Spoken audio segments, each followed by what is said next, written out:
Good morning. It's Saturday, October 19th. I'm Lisette Nunez in the Fox 5 newsroom. Thank you for joining us live on the Fox local app. The Yankees are one win away from the World Series. The Yanks beat the Guardians in dramatic fashion last night, 8-6 in the ninth inning. A win tonight would clinch New York's first World Series appearance since 2009. Game 5 is tonight in Cleveland.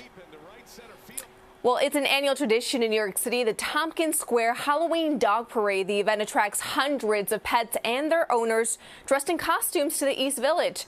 The event kicks off today at 1 p.m. And checking the forecast, today sunny temperatures will reach 70 degrees. Tonight, 54 degrees. Tomorrow, the warm temperatures continue. Well, an Uber driver in Queens brutally attacked on the job, the suspect eventually taking off with his car. The incident has sparked outrage amongst the taxi drivers union. Fox 5's Duarte Geraldino has more. A woman described as deranged and in need of help is seen in this video opening the door of an Uber driver's vehicle before stealing it. The New York State Federation of Taxi Drivers is calling for action.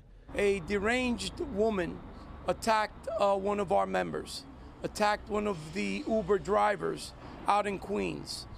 We understand that she was not the passenger and he was not the intended target, but unfortunately, he was brutally attacked. Police say this incident happened on October 10th along 86th Avenue in Queens Village. The Uber driver was picking up a passenger around 10 p.m. when the suspect grabbed the hood of his SUV and attacked him. Police say she punched him several times in the head and the body before biting him on the back, pushing him out the SUV, stealing it, and then crashing it. Fox 5 spoke with the driver, who says he's in good spirits. He shared these pictures of what's left of his Uber. Police say the carjacker crashed into several cars. Look at all that damage in the front before finally crashing into a tree and abandoning the SUV, which is the victim's only source of income. We are asking Uber as an organization to give this driver a temporary vehicle so that he can continue supporting his family. It's unfortunate that we all understand these drivers are all self-employed, and when something happens to their vehicle, they are out of business. In a statement, Uber says, what this driver endured is nothing short of terrifying. We've been in touch with him and have reached out to offer support. We've been in contact with police and will continue to do whatever we can to assist their investigation. Police describe the suspect as a woman with a medium complexion, about 5 feet tall, weighing 180 pounds. She was last seen wearing a black sweatshirt and blue jeans. In Queens Village, Duarte Geraldino, Fox 5 News.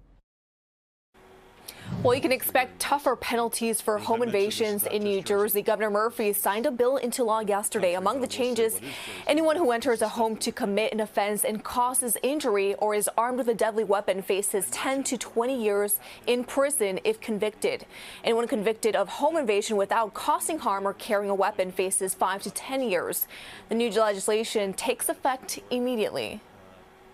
Well, a long-lost mural that once decorated an iconic Queens restaurant has been found and brought back to the city. Fox 5's Jessica Formoso has the story behind this historic piece of art and how it ended up inside the basement of a home in Massachusetts.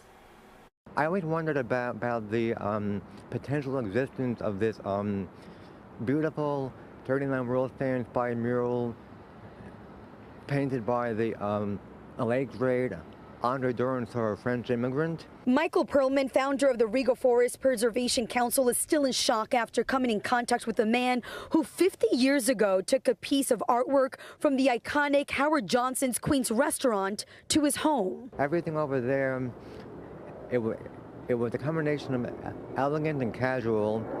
All the architectural features, it was really extraordinary.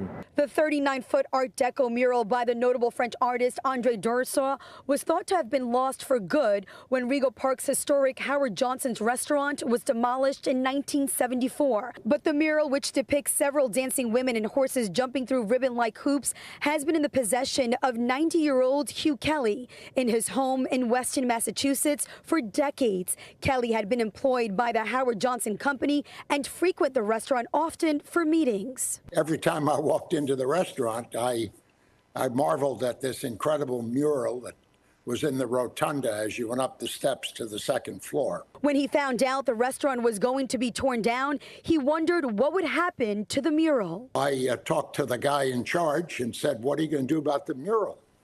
He said, "We're not going to do anything about it. We're just going to let it go." And he then went on to say, "But if you'd like to have it, be my guest." Kelly had no idea the mural was created by the same artist who was hired to create the murals for the 1939 World's Fair. My three young teen boys, they were 11, 12, and 13 at the time.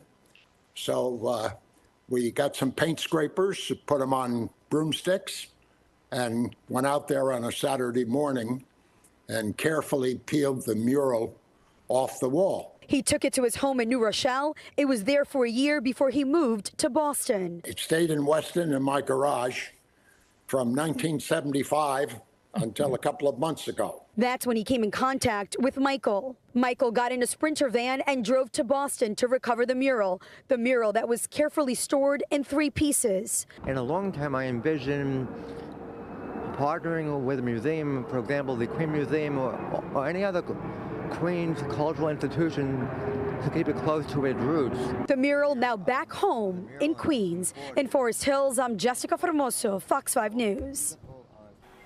12 million pounds of meat and poultry recalled due to listeria concerns now includes ready-to-eat meals sent to U.S. schools, including many in our area. The potentially contaminated items were sold at stores including Costco, Trader Joe's, Target, and Walmart.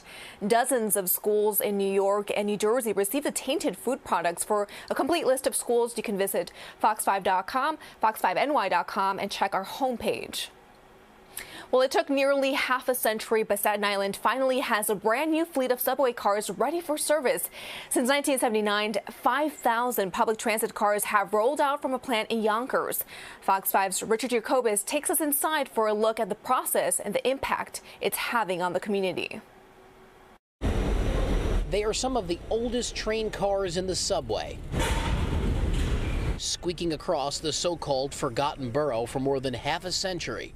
But soon, the doors to a whole new rail car are about to open. I would compare it to the Model T versus the new Corvette coming off the assembly lines. Now arriving on platform number 1, dozens of R211S subway cars. We are getting an inside look at the giant Kawasaki warehouse in Yonkers, where these new subway cars are built.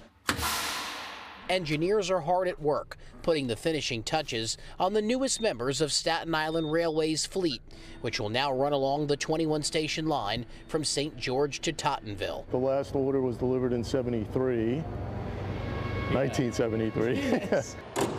This is a state-of-the-art rail car. You've never seen anything like it. It has some of the highest tech you'll see on the nation's largest transit system. First, we'll check out these illuminated doors. Green to open the doors, red to close them. Up here, this is a new strip map with some updated graphics.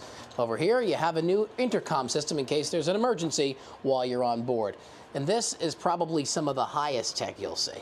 This is a closed captioning camera. There's a few of them on every rail car. They'll record sound and video. They're covered now, but you'll also see flip-up seats and an updated automatic train control system.